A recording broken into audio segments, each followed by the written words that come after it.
Le storytelling est un sujet très en vogue actuellement. Quelle valeur ajoutée apporte-t-il réellement aux entreprises?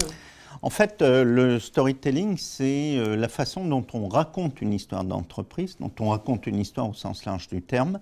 Et on sait que la parole qui raconte est toujours beaucoup plus forte qu'une parole qui démontre. Et que finalement, des courbes données sont moins fortes que des histoires qui sont intégrées, racontées, etc. Lors de notre conférence Tendance Communication intitulée Valeurs et culture de marque, les orientations à suivre pour gagner en notoriété le 21 novembre prochain, vous vous exprimerez sur le mythe d'entreprise. De quoi s'agit-il exactement et en quoi est-ce pour l'entreprise une opportunité de donner du contenu au storytelling? Alors en fait, dans toute entreprise, il y a une naissance. Donc, il y a en fait cette mythologie d'entreprise, ce mythe fondateur de l'entreprise.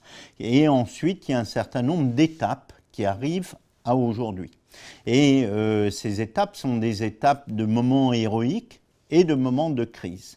Et lorsqu'on analyse finalement ces différentes étapes, on a une manière de trajectoire et de vision qui se dégage. Et à partir de ça, on voit très bien quel est le point sur lequel se situe l'entreprise qui lui permette de construire une vraie vision pour l'avenir en tenant compte du potentiel et des difficultés ou des opportunités du moment. En tant que sociologue des mythes, pouvez-vous nous fournir quelques conseils pour choisir le mythe adapté à sa marque?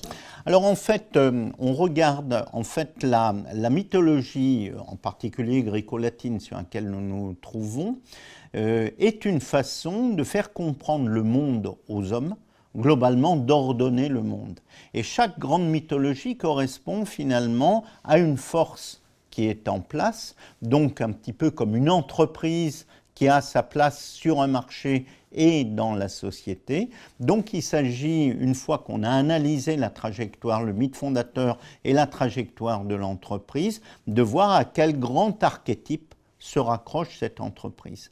Et lorsqu'on a vu ça, on voit finalement au travers des grandes mythologies, pour faire simple, quels sont les chemins et les potentiels que va avoir l'entreprise par rapport à la mythologie qu'elle a développée, par rapport à l'archétype qu'elle a, par rapport à la résonance qu'elle a à la fois dans la société et pour ses collaborateurs, ce qui est une partie importante puisque c'est ce qui structure la culture de l'entreprise. Merci beaucoup, Georges Lévy.